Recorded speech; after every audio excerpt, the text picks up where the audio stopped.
Invest in the greater good to get your contribution goal. Sharon Horne-Ellstrom here. This is day actually 2102 of What Shipped to Now, but I'm calling it 2101 because I accidentally skipped it yesterday. Yep. Sometimes, even though I have a process, I still type in the wrong thing and make a mistake. And when I do that, and I've already started the processes that I go through, it's sometimes easier to just make a quick tweak and a band-aid fix than it is to go back and reinvent the wheel and redo everything or fix all the places that it's wrong. And I usually just use my numbering for tracking, internal tracking, and for my spreadsheet for links and things. So it's probably only important to me. By the time you get over 2,000 episodes of anything, people are probably only listening to one here and there and thereabouts. They're not listening to every single one. At least I kind of hope not, because as bad as I think these are some days, the early ones were super duper bad.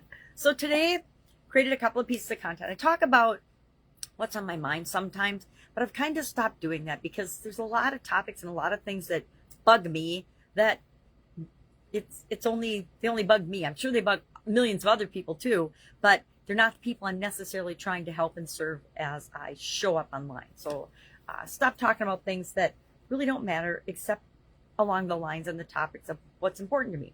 I love business. I've loved business since I was a little kid, a little girl.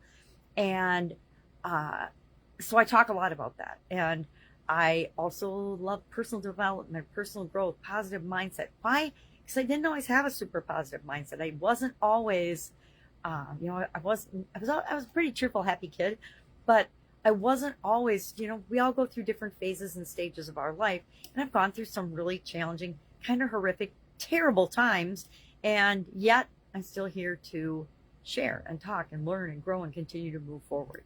Just like everybody else, I have a lot of challenges. I personally have some physical and vision challenges, right? I'm legally blind. And so a lot of things that I used to not even think twice about, I have to find another way of doing them and accomplish them. So I don't like the word struggle. I don't use the word struggle hardly ever because I think if we think something's a struggle, we're focusing on the problem, not on the solution. So every day I hop on and I share, and mostly because of my vision challenges, I started doing it, was to track and keep track of what I'm doing. I am a huge notebook person still, even though my notes are illegible and I can't read them. Writing things down helps me to learn and retain it longer.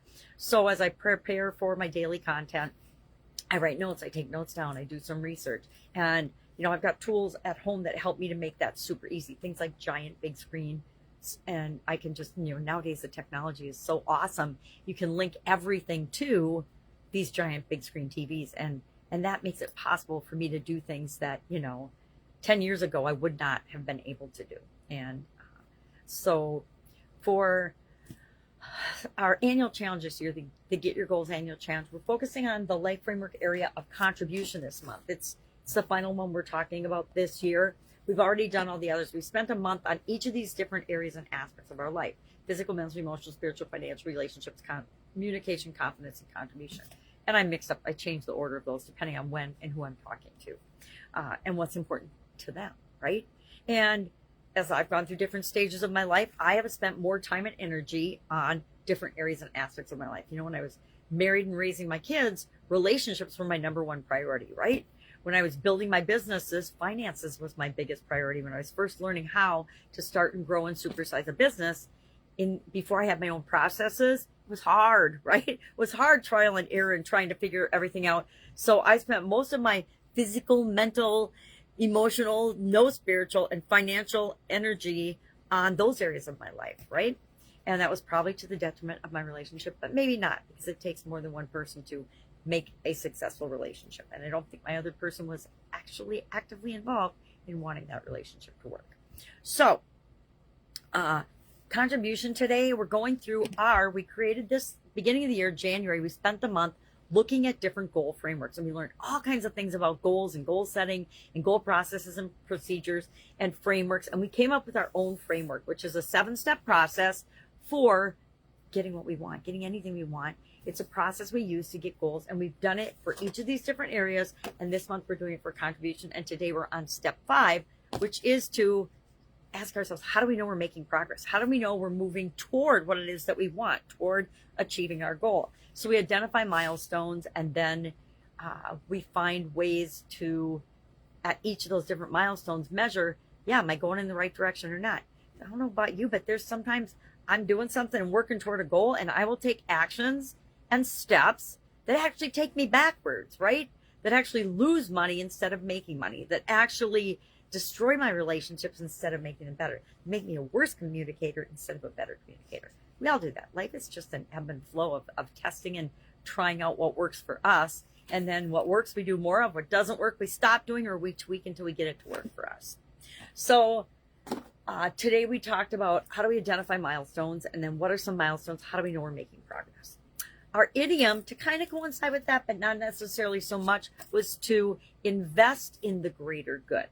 Now, this idiom has been around since the late 1700s, early 1800s. A couple of people are attributed with having used and created it. I think they were both probably philosophers and utilitarian philosophers. It goes along with the utilitarian philosophy where we do what's right for everyone, not just what's right for ourselves. I guess so. It's the thinking of others versus selfish intent behind our investments and our philanthropy. Philanthropy to me is doing for other people and doing for others. So talked about that, and I shared my past experience with this because, like everybody else, I have had periods of my life where I was struggling, right?